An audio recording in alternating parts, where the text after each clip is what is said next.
What's up? What's up? What's good? What's good? Welcome, welcome. About to get started real quick.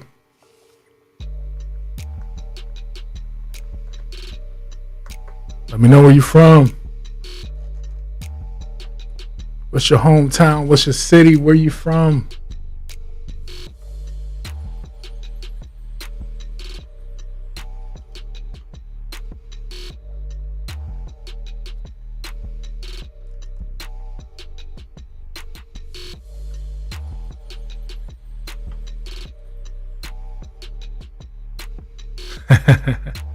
What's up, babe?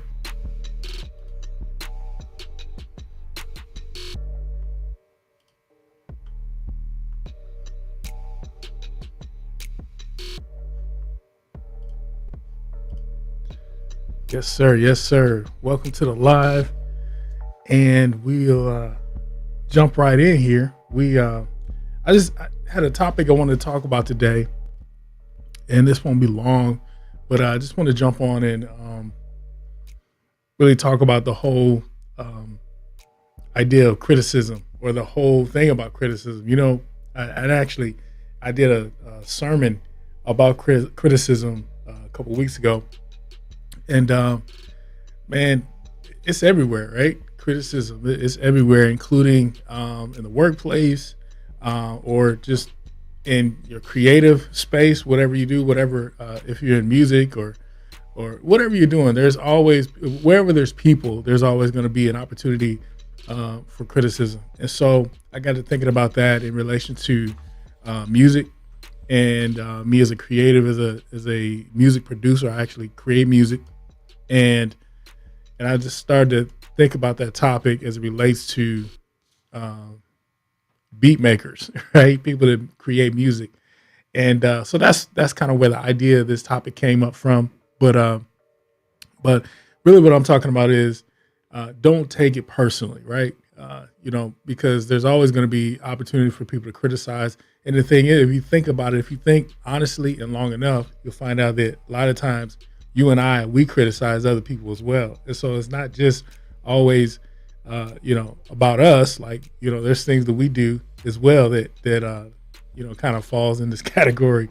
But I want to talk about like how to handle that, right? How to handle criticism as a beat maker or a music producer. And I can talk about that because that's something that I have to deal with, something that I've experienced through the years. And so I want to be able to shed some light on it to help some people, give some people some practical things. And this could actually work not just for music producers, but just, artists like singers, rappers, anybody that's putting themselves out there, right, in front of people. There's going to be opportunity, right, for people to criticize you. So hopefully that, what I have to share today will help many people, not just in this category of people like beat makers, right? So really to kind of boil it down is, especially when it comes to music, right? Making music is a personal experience. And constructive criticism can be a hard thing to take. So let me break that down. So there's criticism where people just being mean and ugly, and just being trolls online and just saying stuff just to say stuff, right? That's a whole nother thing. You just got to ignore that, right? Because there's always going to be people like that. But then what about, when there's someone who actually, they might genuinely care and want to help you to get better. And so they're not afraid to do that. They're not afraid to speak up. Like, we would call that constructive criticism, right? So it can be hard to take that, but as a musician, as a beat maker, we really got to learn how to handle it with grace. And so in this video, that's really what I'm gonna talk about, is how to handle that with grace. And you have to learn how not to take criticism personally and use it to improve your craft, right? And so that's a takeaway. Hopefully you take that and run with that. Use constructive criticism in a way that helps you to get better, right? Not to complain, not to go and just throw in the towel, but to improve your craft. And so that's what we were talking about today, how to handle that, right? So what's some examples of somebody criticizing your music or criticizing you as a beat maker? I remember one time when I put a track out, I was really excited about the track. It was an instrumental beat. It was a number of years ago, and I put it up. And, I felt real good about it. I was like, man, this is dope, man. And I put it up. And I got a lot of good feedback, right? But then there was someone who chimed in. It was on YouTube too. It was somebody that chimed in, and they started criticizing some of the sound selection that I was using, and initially, I kind of got, I felt some kind of way about it. I was like, man, this is what I picked, this is what I like, But then later on, I stopped and I listened and I paid attention. I mean, after the fact, I went back and I read what they were trying to say. And really what they were trying to say was really the truth. Like, they was really telling the truth, because what they were suggesting is something that I really needed to pay attention to. And when I actually did, and I went and applied what they did, it actually worked out. It actually made it better. And so that was a moment. That was really a moment of clarity and kind of a breakthrough for me to really understand, man, you know what? Not everybody's out to get you. Not everybody's out there just clown you and to troll you. There are people that actually honestly want to help, and they're not afraid to speak up and let you know, hey, maybe you should do this and that or whatever. Or maybe that was the wrong, snare selection, right? Right? Or maybe you need to EQ that snare or EQ those drums a little different. Take this off of the EQ or whatever, right? So whatever that could be, I mean, that could be something like, for a case for you where somebody is talking about, something that you need to fix with your music or make an adjustment. Look, don't take it personally, right? Because, that's what I did initially, was I took it personally. Don't take it personally. Music is subjective, right? It's an art form, and, it's a very personal experience because it's coming from you, right? And so what I want to do is real quick, this won't be long, but I want to give you a few tips to help, in that, because we need, I feel like, and I believe this, that iron sharpens iron, right? And the more that we, have people around us that, want to see us do better, right? And we want to see them do better.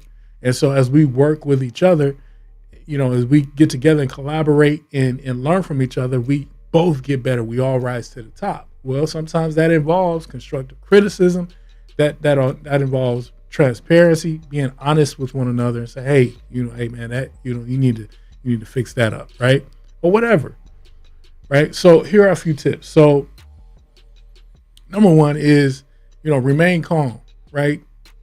If you tend to become angry or defensive when faced with criticism, then you are much less likely to be able to listen and understand what's being said, right? And so that's number one, is just remain calm, right?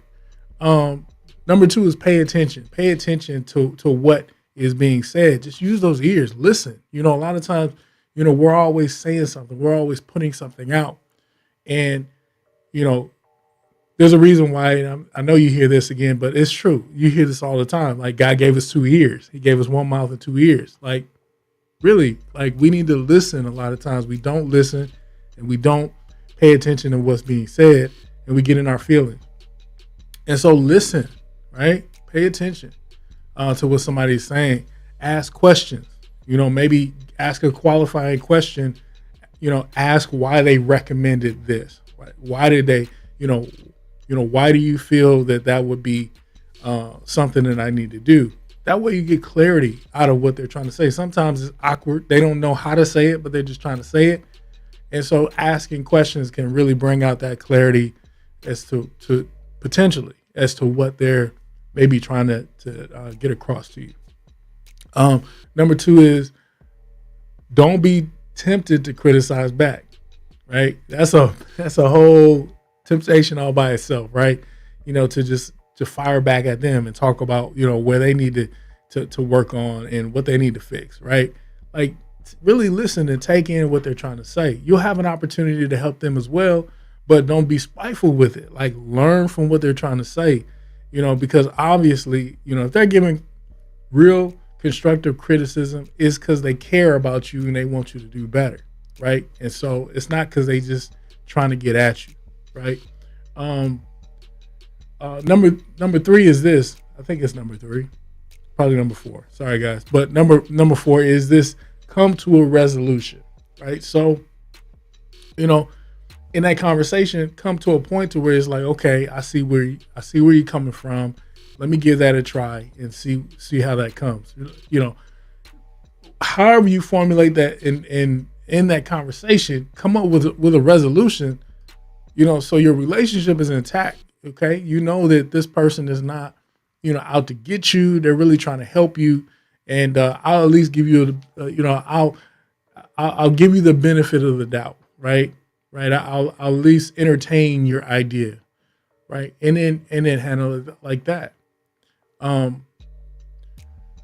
Lastly is this, that learning from your mistakes and your experiences can be extremely helpful in your development, in your growth as a musician, or anything in any area of your life. I know that's been the case for me in my music as well as in ministry, right? It's like, man, when I actually step back and I learn from my mistakes, and I actually look at those mistakes and then learn how to not make those mistakes again, or I just put a pin in it and remember, okay, I'm not gonna go do that again because I remember that experience. It just makes you a better person, right? And so to do that, you got to get out of your ego, right? You got to get out of yourself and actually, think about your why, think about your purpose, think about why you're doing what you're doing, and then go from there. And I tell you what, you'll be a better person for it. So listen, don't take it personally, right? Use these steps that I share with you. I'll try to post them in the comments as well, so you guys can take notes.